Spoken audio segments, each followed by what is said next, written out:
Good evening, everybody. This is the Reacting American.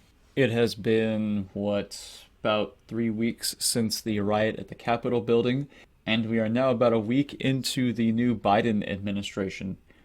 So I'm going to show the seriousness with which I take Joe Biden as president by talking about the Terminator. Arnold Schwarzenegger published a video about 2 weeks ago. In this video, Arnold gives his reaction to the riot at the Capitol. But more importantly, he takes a stab at addressing important philosophical concepts such as democracy and representative government. Now, he does so with the typical lack of knowledge which most Americans have regarding these concepts. And that's why this video is great for breaking down these ideas, because even holders of high government office have no idea what they're talking about. Joe Biden demonstrated the same lack of knowledge and understanding of these concepts in his inaugural speech. That democracy is precious. Democracy is fragile. Now, the very fact that our highest government officials don't understand these concepts just goes to show just how deep the manipulation of language, primarily by the left in our education system, has permeated our entire society. So, in my video here, I hope to do a couple things. First, I want to break down Arnold's so-called arguments and make a few points about argumentation in general. I'm also going to critique his analysis of the riot at the Capitol. And in doing these things, I'm also going to discuss some fundamentals about democracy, representative government, and freedom. I had originally planned to do a sort of lecture-style video regarding the democratic fallacy, but I decided to go this route because I'm hoping that it'll be a little more interesting. When you're talking about these concepts, you really kind of straddle the line between informative and boring. But they are important concepts and ideas, and I'd really like the message to get out there, so we'll see how this goes. Now, fair warning, this will probably end up being split into 2 or 3 videos. I'm hoping to squeeze it into 2. But as I started initially to do this and break down Arnold's points and arguments here, I started to realize that it was going to start getting into the hour and a half long territory. It really is amazing how when every sentence out of somebody's mouth is full of fallacies and logical flaws, it really takes a long time to break them down. Just know that I'm going to be as concise as possible, but it's also important to be thorough and detailed. So as we watch this video, I'm going to stop it when he makes key points and break down each one. So let's get started. As an immigrant to this country, I would like to say a few words to my fellow Americans. So right off the bat, I just want to point out that he explicitly states that he is addressing all of us as an immigrant to the United States. Arnold Schwarzenegger has worn many hats, and he could choose to speak to us as an actor, as the former governor of California, lots of things.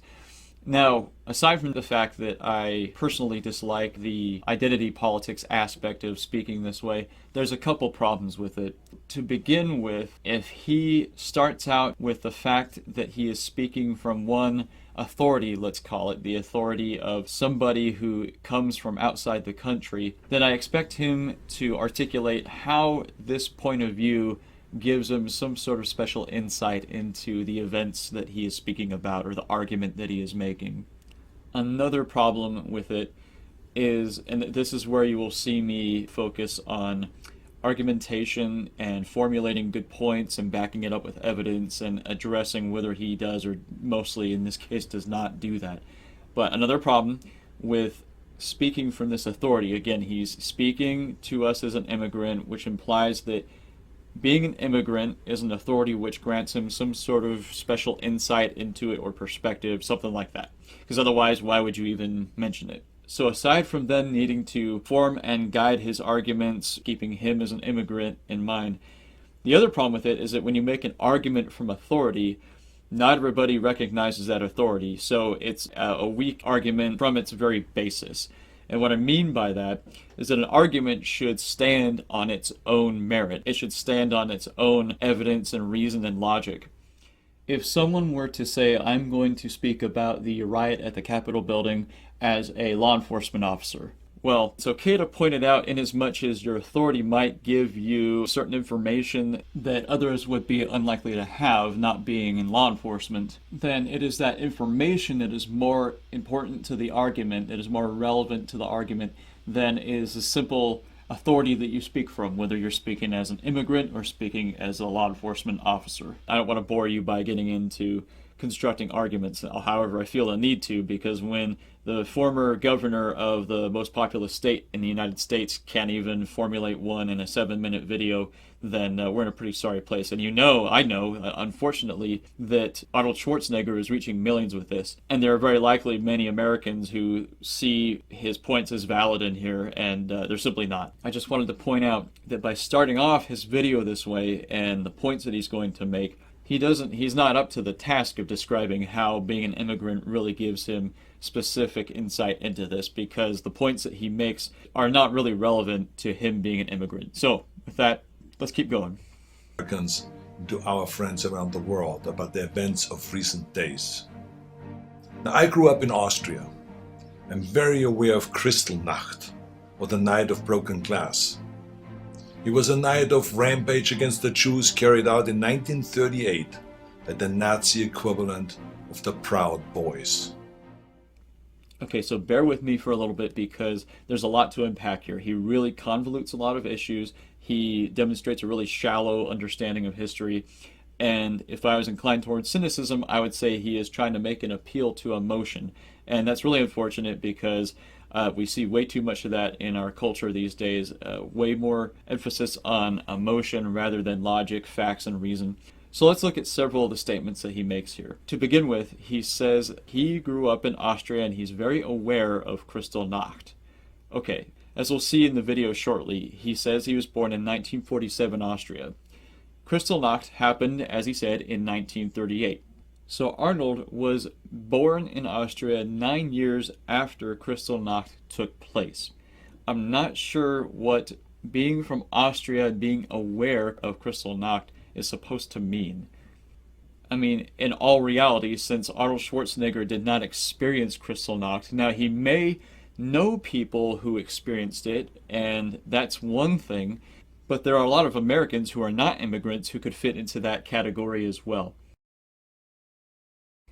I myself was born in California, and I am very aware, so to speak, of the Spanish mission system that was established in California in the 18th century, and the tragic impact of the Spanish conquering the American Indians that lived here. However, I'm not going to try and imply that that alone gives me some sort of special insight into it. Those events happened before me, and if there's any special insight that I'm going to offer you about it, it's going to be facts that I have about those events and empirical evidence that back up my points. But that's not what he does here. He essentially says, I'm from Austria and I'm aware of Kristallnacht. His points would be better served if he starts giving us facts about Kristallnacht that show how he has special insight into it. But the facts he gives really could be learned by anybody just reading about Kristallnacht in a book. So going forward, you'll see he doesn't demonstrate any more knowledge about Kristallnacht than somebody like me, born almost 50 years after Kristallnacht, but having read about it myself. Remember, he says, It was a night of rampage against the Jews carried out in 1938 by the Nazi equivalent of the Proud Boys. Now, there's a lot wrong with that second half of the statement. So the first part of the statement is pretty accurate. I mean, it's just basically a summary of Kristallnacht. It is true, it was a night of rampage against the Jews, and it did happen in 1938. So the second half of the statement convolutes an awful lot. He equates the perpetrators of violence on Kristallnacht with the Proud Boys. Now, he says it in a really convoluted way, and he doesn't bother qualifying this statement at all. So I'm going to engage some critical thinking here, and let's look at the facts. So in order to break down this statement, we need to examine both of the parties in question, which he mentions, both the Proud Boys and the perpetrators of Kristallnacht. So let's look at the latter first. The people who committed violence on Kristallnacht were essentially a mob. But what's important to remember is that this mob was coordinated and directed by the state. The Nazi Party was involved in coordinating Kristallnacht. It was not a sporadic event or the result of some immediate provocation. The pretext for it was the assassination of a German diplomat several days earlier. However, that really was more of an excuse to carry out something which the Nazis had wanted to for quite some time.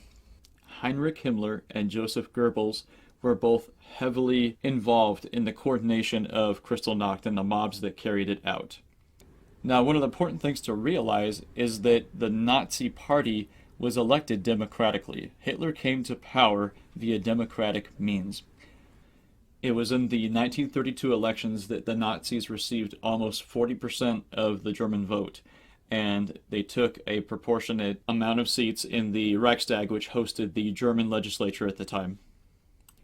Now, the results of the various elections that happened in 1932, because you had both Reichstag elections and you had presidential elections and you had runoff elections and such, but the result of those elections is that the powers that be, President Hindenburg, who was president of the Weimar Republic, the various chancellors that kind of went in and out at that time, and some of the other heads of state who were members of non-Nazi parties, basically recognized that Hitler and the Nazis were not going anywhere, that the voting share of Nazis was continually going up with each election since 1928. And by 1938, the Nazis were the unquestioned party of the state. Because by then, Hitler and the Nazis had long eradicated any restrictions that the Constitution or the democratic process might have put on the Nazi Party. But the ascent of the Nazis to power was done using a democratic process. So keep that in mind for later because we're going to come back to it. But for now, just to summarize, the thugs that carried out the violence against Jews on Kristallnacht did so at the direction and coordination of officials in the German government who came to power via democratic means. And if you recognize this, then you can see that the thugs who carried out Kristallnacht were Nazis. There wasn't like they were separate from the Nazis or they were just some random group. No, the whole point was that Joseph Goebbels and Heinrich Himmler and the other Nazi officials who coordinated this specifically did so that the events of Kristallnacht would appear outwardly randomized and as if many Germans were just collectively angry at the Jews. But again, the whole point here is that it was directed and coordinated by the state. And the thugs that carried it out did so under the orders of state officials. So from here on in, when comparing them, I'm just going to refer to these perpetrators of Kristallnacht as Nazis because, as I've argued clearly, they were the same thing. The thugs may not have worn the uniform of the Nazi state, but they nevertheless acted under the direction of the Nazi Party. And those who perpetrated the violence knew full well that they were doing so in accordance with the policy and goals of the Nazi state. Now, let's look at the second party in question that he mentions, the Proud Boys. I am not an expert on the Proud Boys, but I have been to their website, and I have seen what has been said about them by the media, and I have yet to see any evidence that they are a white supremacist group, quite contrary to the accusations which have been leveled against them by the media and by people like Arnold Schwarzenegger.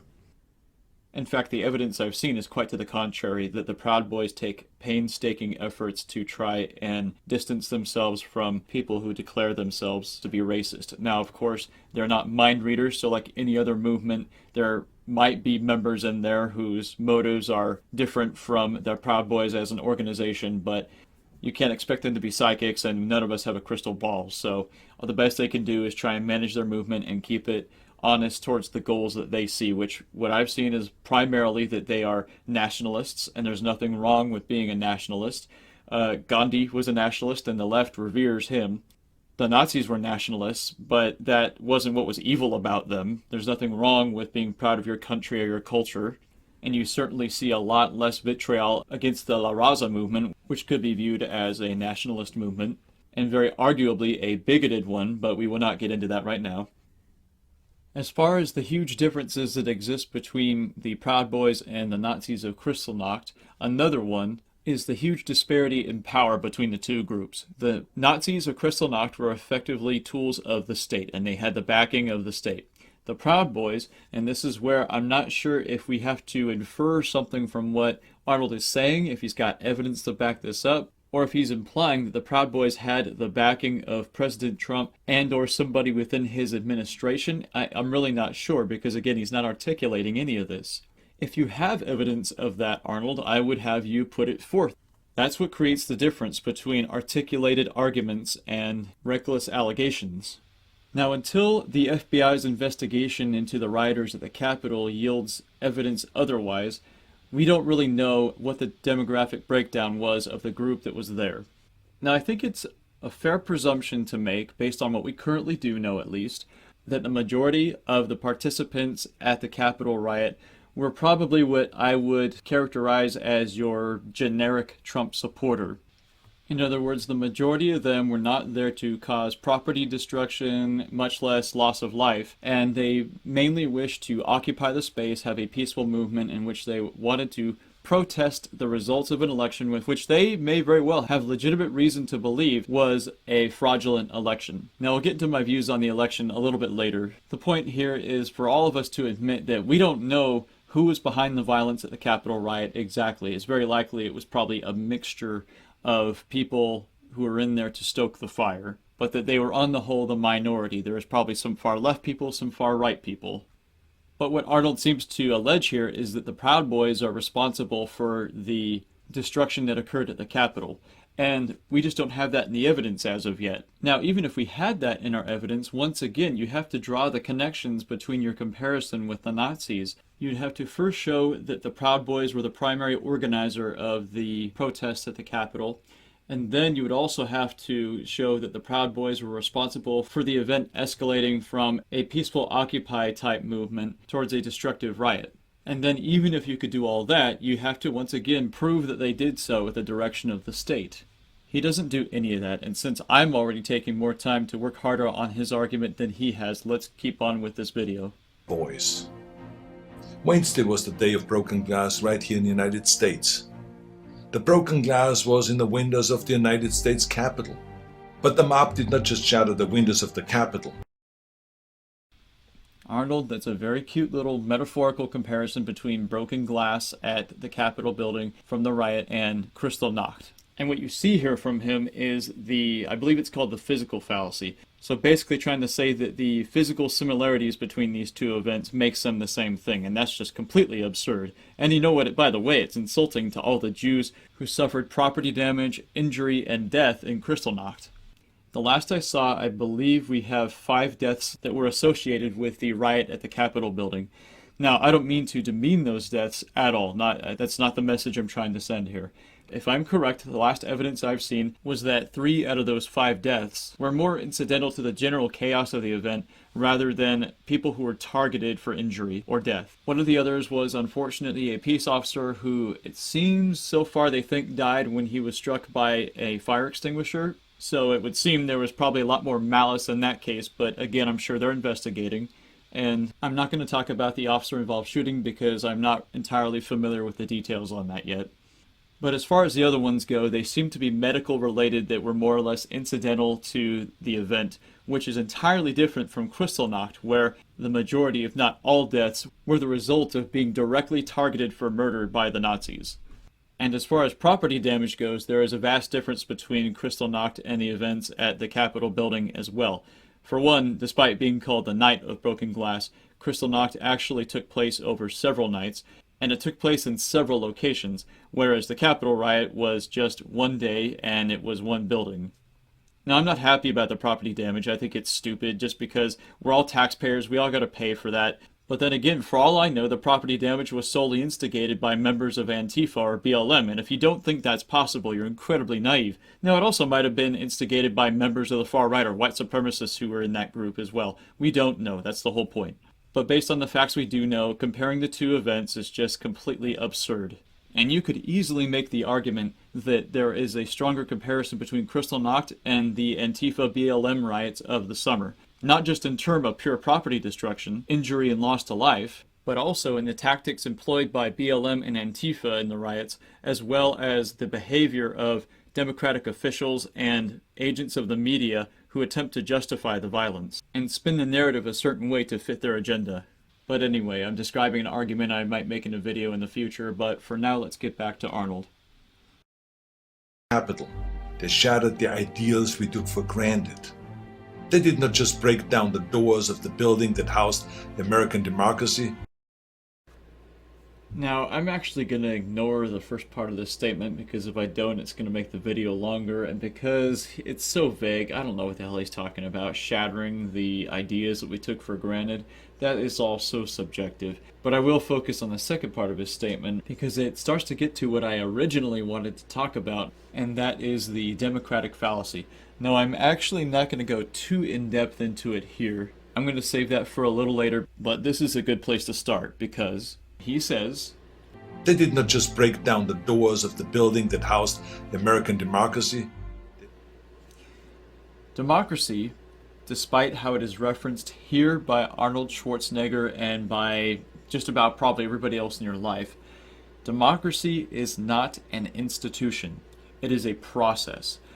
And being a process, it is not really something that can be housed, so to speak. In the United States, democracy is somewhat of a complicated process. In our nation, the democratic process primarily involves the placement of certain officials into positions of power via an election process, a vote, with the hope that those officials will accurately represent the wishes and values of those who have placed them into power. Now, it's amazing when you start viewing things as processes rather than abstract concepts, it really kind of opens up your mind. The Capitol building is not the building that houses American democracy. That is a childish, abstract concept. What the Capitol building is, in all reality, is simply a Greco-Roman structure in which one stage of the democratic process in our nation takes place. But it by no means houses the entirety of any one process. What it actually houses is the day-to-day operations of hundreds of representatives for us, all of who have their own ideas of what constitutes the public interest and different ideas on how to carry those interests out. But a substantial amount of the democratic process happens well outside, far and away from the Capitol building. It's the process that happens within all of the voters' minds when they take the step to cast the vote for some representative which they hope will represent their views and values as accurately as possible. And it's important to recognize this because when you really start to think about it, you realize that the proverbial building that houses American democracy has been under assault for a long, long time. Long before anything that happened in the riot at the Capitol on January 6th. Now, I'm going to get back to the video in just a minute, but before I do, I just want to give you a few examples of how the democratic process has been under assault for a long, long time already. Number one, think about the denial of free speech on college campuses. When Antifa riots and successfully prevents conservative speakers from speaking at a taxpayer-funded institution, then the democratic process has been assaulted, so to speak. Number two, when illegal aliens are automatically registered to vote when applying for a driver's license, then democracy as a process has been assaulted. Number three, the majority of policy in this nation is now made by the two organizations who are completely unelected, government bureaucracies and judges. The fact that the average citizen has little or no recourse to provide feedback to these two organizations is damaging to the democratic process. Number four, the democratic process also breaks down when you have a breakdown in law. When the political left condemns law enforcement and justifies BLM Antifa riots, but does not even try to make excuses for or even understand the motivations behind the rioters at the Capitol, then they have muddied the waters as far as who is the legitimate repository of force in our republic. Normally, the state is the legitimate repository of force, meaning that the state has monopoly on the initiation of force, with general recognition by the public that such force can be initiated legitimately and legally. Now, there has been a breakdown in law because you have the majority of the media trying to convince the American people that what was once the legitimate repository of force, the state, in other words, law enforcement, policemen, is no longer legitimate. They are trying to convince the public that law enforcement is corrupt, that they are racist, that they are no longer legitimate repository of force. Meanwhile, they have attempted to justify the violence on behalf of Antifa and BLM, trying to convince the public that force exercised by these two groups is now more legitimate than that exercised by the state. And by the way, the normal talking heads of the media are not the only ones doing this. You can find several quotes, I'm sure, from leading Democratic politicians saying the same crap, and who I've yet to hear ever condemning BLM riots, but who were very quick to condemn the rioting at the Capitol building, despite the fact that such rioting occurred on a much smaller scale. Now, democracy as a process is damaged by this because when a major city like Portland lends legitimacy to Antifa's autonomous zone and delegitimizes the law enforcement agency which is responsible for protecting the people in that zone, What you end up with is a crisis of legitimacy in which the public has to question what are their rights and who or what protects them. An average citizen who's living within the autonomous zone who is no longer receiving protection from Portland PD doesn't know where they stand as far as representation in the autonomous zone goes, and for all they know, they have been disenfranchised in real terms. Now, if anybody out there can find a dramatic 7-minute video that Arnold Schwarzenegger put out regarding those assaults on democracy, then please let me know. They trampled the very principles on which our country was founded. Are you sure about that, Arnold? Because there's also a strong argument that could be made that even with the violent acts taken into account, what the rioters did at the Capitol building was actually very American. What exactly are these principles that you're referring to, Arnold? Because as far as I remember, the principles involved resisting a government, in this case a monarchy, which was perceived to be increasingly totalitarian and plundering from the citizenry without due representation. Both principles which could be strongly argued to be existent today and definitely more likely to be promoted by followers of President Trump. I'm only going to say one more thing about this, Arnold, and that's to offer this challenge. Identify which of the two following banners more accurately represents the principles on which this nation was founded. This one or this one? And then you tell me which one you saw at the Capitol building on January 6th, and identify to me which candidate they were supporting. Was founded. Now, I grew up in the ruins of a country that suffered the loss of its democracy. I was born in 1947, 2 years after the Second World War. This seems a little deceptive to me, and I'm not accusing Arnold of intentionally trying to deceive us, but it's awfully strange. Forgiving the awkward phrase that Austria, quote, suffered the loss of its democracy, unquote, factually, Arnold was born at a time when free elections and free press were established and protected by the Allied governments who oversaw the administration of post-World War II Austria, as opposed to Austria's neighbor, the Czech, well, now it's the Czech Republic, but at the time was Czechoslovakia, which unfortunately fell under the totalitarian rule of the Soviet Union.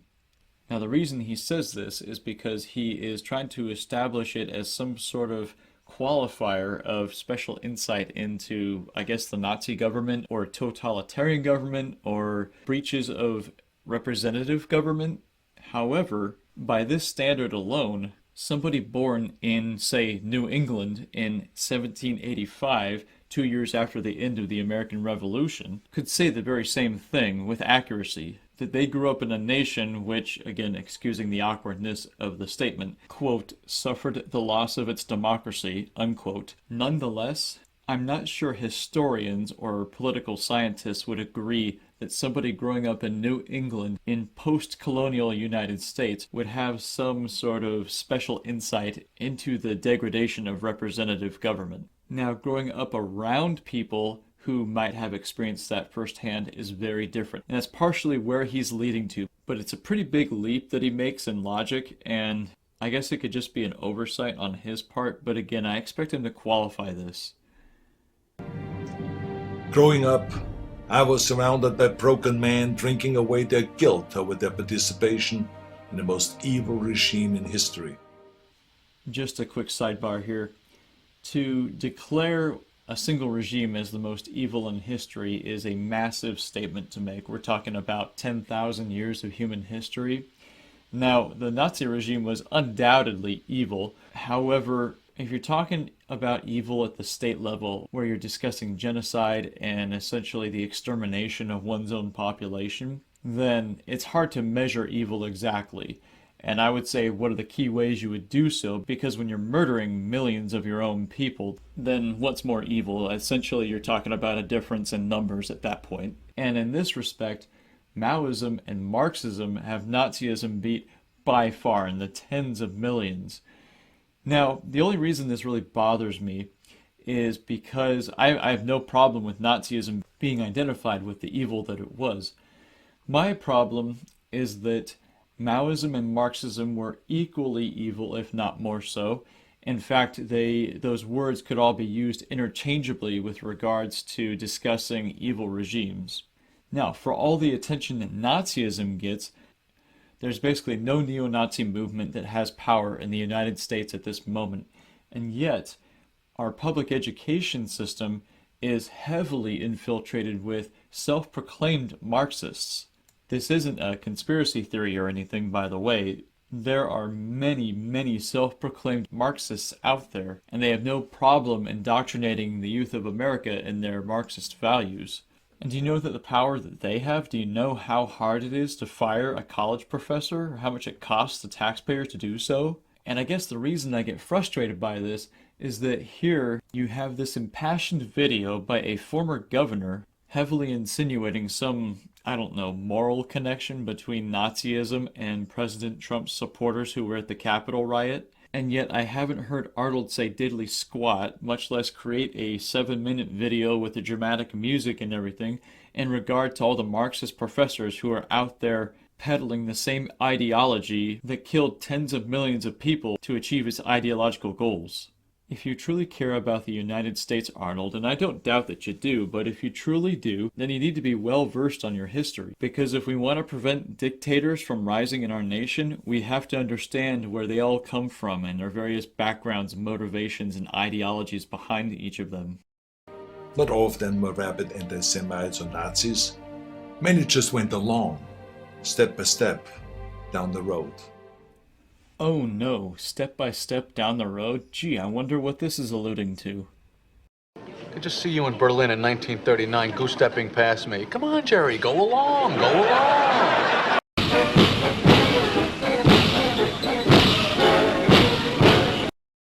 They were the people next door.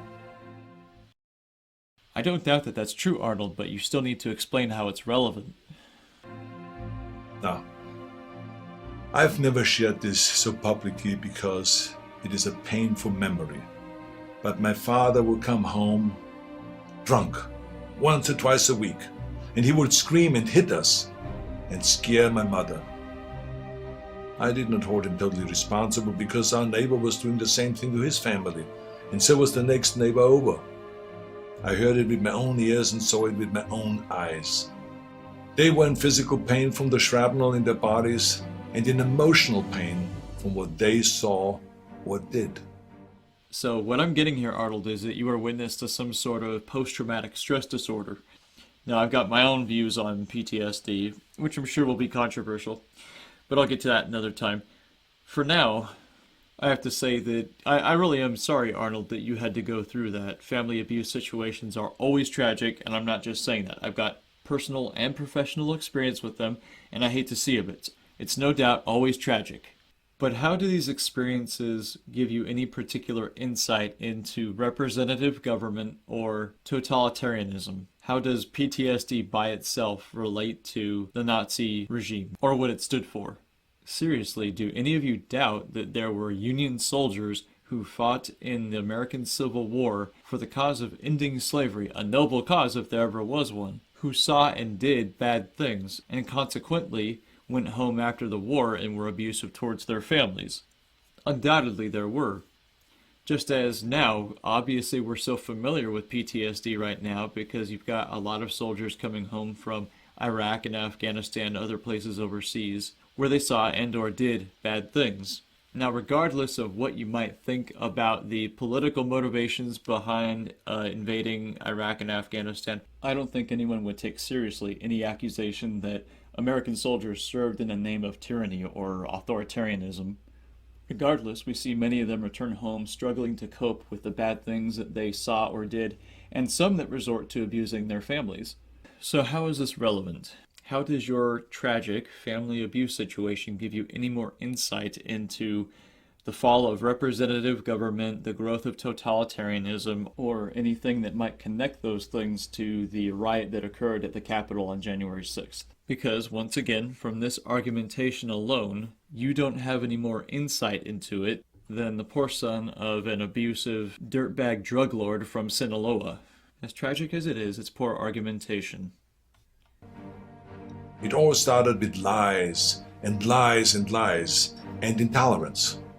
I have to assume that what he's trying to do here is imply that President Trump has lied, and that somehow equates with lies told by the Nazi regime. I don't really know because it's not an argument. He basically says two words, lies and intolerance. Now, if we're to go with the implication that he is talking about President Trump, then there are, of course, several fallacies with this. First of all, what politician or political organization in the history of politics has not lied? And for two, you need to identify what lies are you talking about. You need to prove that they exist. And then, beyond that, you would have to compare and contrast those lies to the cause and effects of lies of past presidents. And believe me, there's plenty of them. And then you would have to compare and contrast the cause and effects, etc., of any lies told by Trump's opposition. Now, as for the second word he uses here, intolerance, it's just amazing how even Arnold, somebody who is obviously educated and articulate, has just been indoctrinated to use these words like intolerance. We've all been trained by our public education system to just, like Pavlovian dogs, have these emotional responses to certain words. The degree to which we tolerate or do not tolerate something is all related to just levels of attitude about something. Intolerance is not categorically good or categorically bad. We are intolerant of a lot of things in our lives. We are intolerant of pain in our bodies, of sickness, of crime. There's nothing wrong with that. There's some things that are tolerated that shouldn't be. Some women tolerate abusive husbands and boyfriends. But is that a healthy thing? Is that a categorically good thing? It's just so manipulative to use this language, and he's doing so. He's using the word intolerance because Americans have been indoctrinated by intellectuals to associate intolerance with Nazism based on vaguely repeated correlations. For example, when I think I was in 8th grade, we went to the Museum of Tolerance. And what a ridiculous name for such a thing. And by the way, the Museum of Tolerance in Los Angeles, one of its key exhibits is dedicated to educating people on the horrors of the Holocaust. But just because you tolerate somebody doesn't mean that you like them. The Nazis were not just intolerant of Jews, they disliked Jews. They thought of them as inferior beings just by nature of their ethnicity. That's not intolerance, that's just blind ignorance and hatred. So Arnold, please stop repeating these buzzwords that are meant to do nothing but generate emotional response. Good argumentation is built on solid evidence, reason, and logic. They are empirical. That's not what I'm seeing here. I've seen lots of appeals to emotion here, and you know what? There was a regime in history that did that too, and it's the one that you keep referring to. So being from Europe, I've seen firsthand how things can spin out of control.